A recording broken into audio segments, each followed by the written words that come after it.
Assalamu alaikum, this is Dr. Hasnain. Today we will be discussing the hip joint. Now this is the most important joint of your lower limb. What type of joint is hip joint? Well, it is the type called the ball and socket joint. If you all remember, your shoulder joint had this similar type and it is also a synovial joint. The hip joint basically consists of articulation between the head of the femur, which is very large, more than half a sphere, and the acetabulum of the hip bone, which is almost like a cavity in which your head of the femur can easily fit. So this is what it looks like. So your entire head of femur has hyaline cartilage attached to it, and your acetabulum's lunate surface has hyaline cartilage attached to it. Now you'll be wondering, what is the lunate surface? Well, if we look at the acetabulum is formed by a lunate surface, which is like a horseshoe shaped surface. Inside the surface is a deep fossa. Connecting the lower two ends of the lunate surface is the acetabular notch. And this acetabular notch is bridged by a transverse ligament, which allows the passage of acetabular vessels to enter into the acetabular cavity. So this is the lunate surface, this is the fossa, acetabular fossa, this is the notch, and the notch is bridged by the transverse ligament. The head of femur articulates with this lunate surface. So what are the stability factors in the hip joint? Now there are a couple of factors that will determine how stable your hip joint will be. And how will those be determined? Well, those factors include the depth of acetabulum.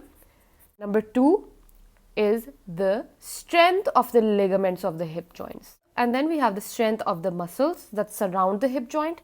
The length and obliquity of neck of femur is also a factor here. This is the neck of femur. And finally is the atmospheric pressure. Without further ado, now let's get started talking about the ligaments of the hip joint.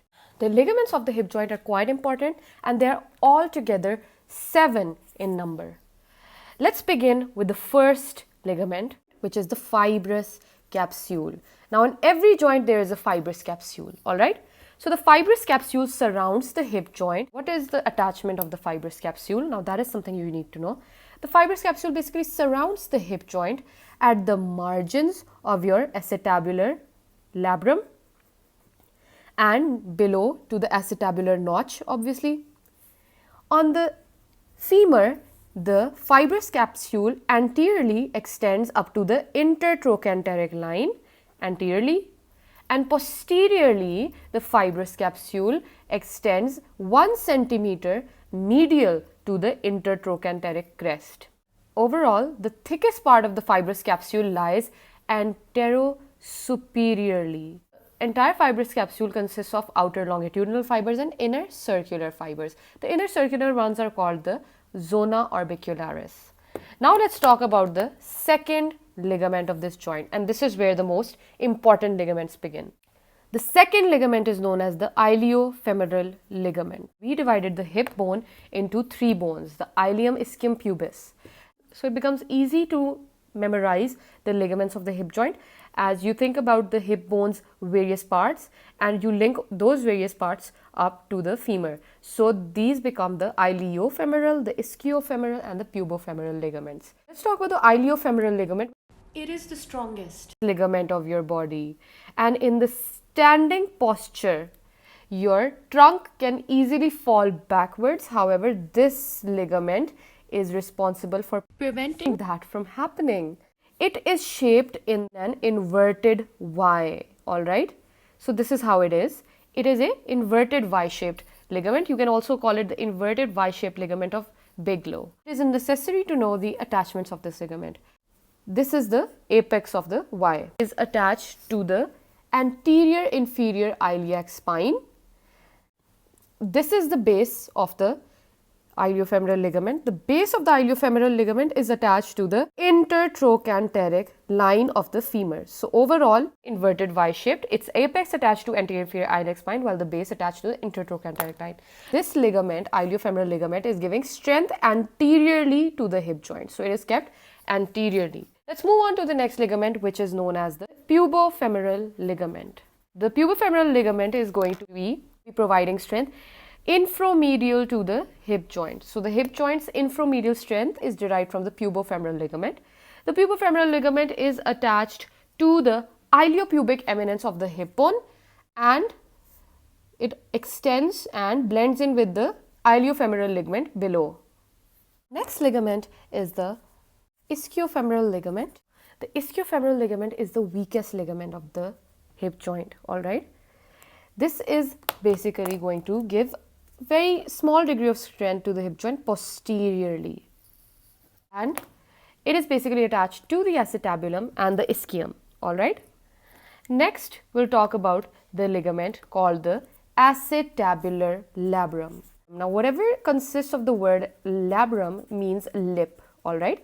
So, lip, or let's say margins of the acetabulum, are surrounded by this fibrocartilaginous rim, which is basically going to be attached to the margins of your acetabulum, covering the entire acetabulum so that the femur can easily be attached to this labrum and it is stabilized. The next ligament I'll talk about is a very important ligament. We've discussed this before. This is known as the ligament of head of femur. The ligament of head of femur, if you all remember, there was just below and behind the head of the femur, there was a almost, you can say, a very tiny hole in the head, and this hole was known as the fovea capitis.